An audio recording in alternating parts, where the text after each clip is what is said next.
देव, देश आणि धर्मासाठी विश्वात्मके देवे साधक मंडळी.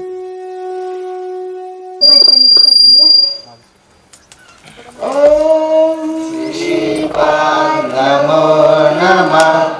श्रीपाद नमो नमः.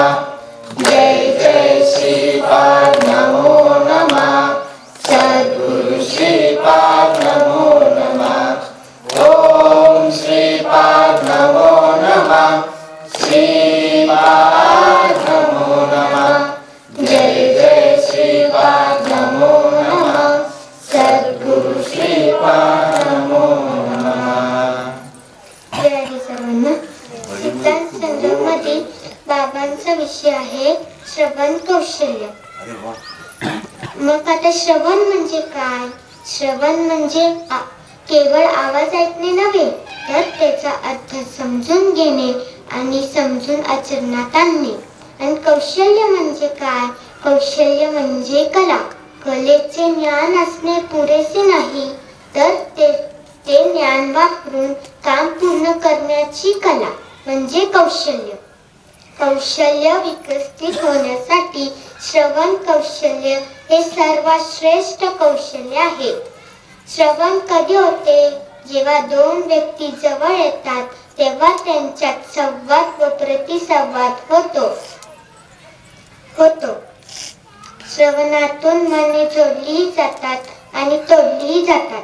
म्हणून ऐकणे आणि श्रवण करणे यात फरक आहे. आपण जे ऐकतो त्यापैकी काय श्रवण करायचे जे आपण ठरवायचे. चांगले श्रवण की वाईट श्रवण करायचे यावरून बाबांनी एक दृष्टांत सांगितला आहे.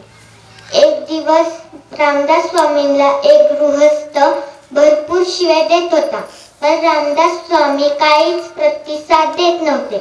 तेव्हा दुसरा गृहस्थ ऐकत होता व पाहत होता. तो समर्थांना म्हणाला, अहो महाराज, आपणास तो तुम्हाला शिव्या देतोय, काय काय बोलतोय याचे तुम्हाला काही वाटत नाही का? तेव्हा रामदास स्वामींनी उत्तर दिले, त्याने शिव्या दिल्या असतील पण त्या मी ऐकल्या नाही. याचा अर्थ की त्याने शिव्या दिल्या पण त्याचे मी श्रवण केले नाही, आणि त्याला शिव्या दिल्या नाही त्याने श्रवण केलं. मग यातून बोध काय घ्यायचे? चांगलेच ऐकायचे, चांगलेच श्रवण करायचे.